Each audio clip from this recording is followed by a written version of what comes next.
De la vision à l'action, protéger les droits des travailleurs migrants à travers l'extension de la protection sociale dans la communauté économique des États de l'Afrique centrale, CAC. C'est sous ce thème que s'est ouvert le mardi 26 mars 2024 à Brazzaville l'atelier de validation tripartite du rapport et de la feuille de route sur l'accès à la protection sociale des travailleurs migrants dans la CAC. Atelier patronné par Firmin Ayessa, ministre d'État, ministre de la fonction publique, du travail et de la sécurité sociale. En effet, les pays de la sous-région connaissent un faible niveau de la couverture de protection sociale, marqué par des systèmes non contributifs sous-développés qui n'atteignent qu'un petit segment de la population, s'inquiètent les représentants de la CAC ainsi que de la Commission de l'Union africaine. L'objectif du présent atelier est de valider l'étude et la feuille de route sur l'extension de la protection sociale des travailleurs migrants dans la région CAC.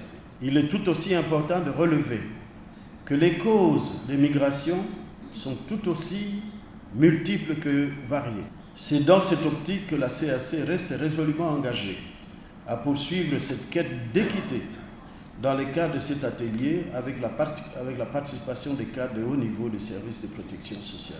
La Commission de l'Union africaine a développé en partenariat avec l'OIT et l'OIM un instrument dédié à la mise en œuvre d'instruments politiques continentaux clés à la migration de main-d'œuvre et de la mobilité, à savoir le programme sur la gouvernance de la mobilité de la main-d'œuvre.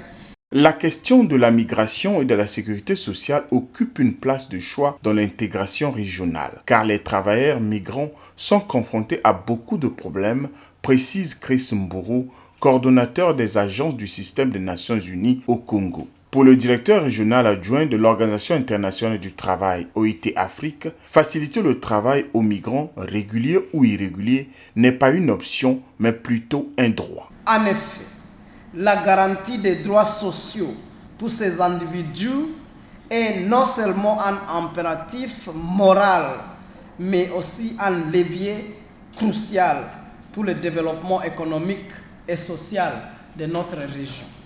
En adoptant la feuille de route aujourd'hui, nous marquons un pas de plus vers l'atteinte de notre objectif commun de 40% de couverture par au moins une prestation de protection sociale d'ici 2025, telle qu'établie dans la stratégie régionale de protection sociale en Afrique 2021-2025. Le directeur général de l'OIT a compris que le combat pour la justice sociale, le combat pour l'extension de la protection sociale aux migrantes et aux migrants n'est pas le travail de la seule OIT.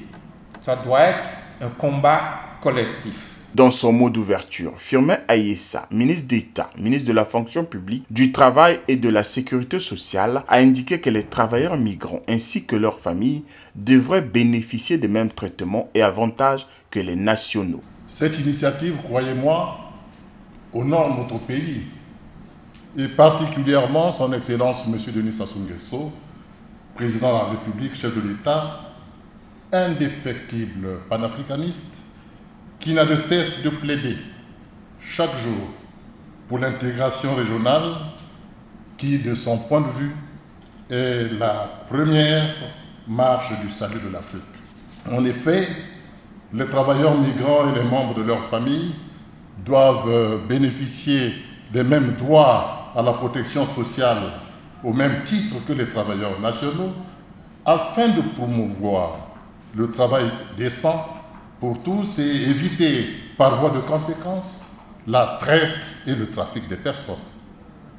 Ainsi, ils ont besoin d'être encadrés et protégés par de solides politiques, tant communautaires que nationales, de protection sociale.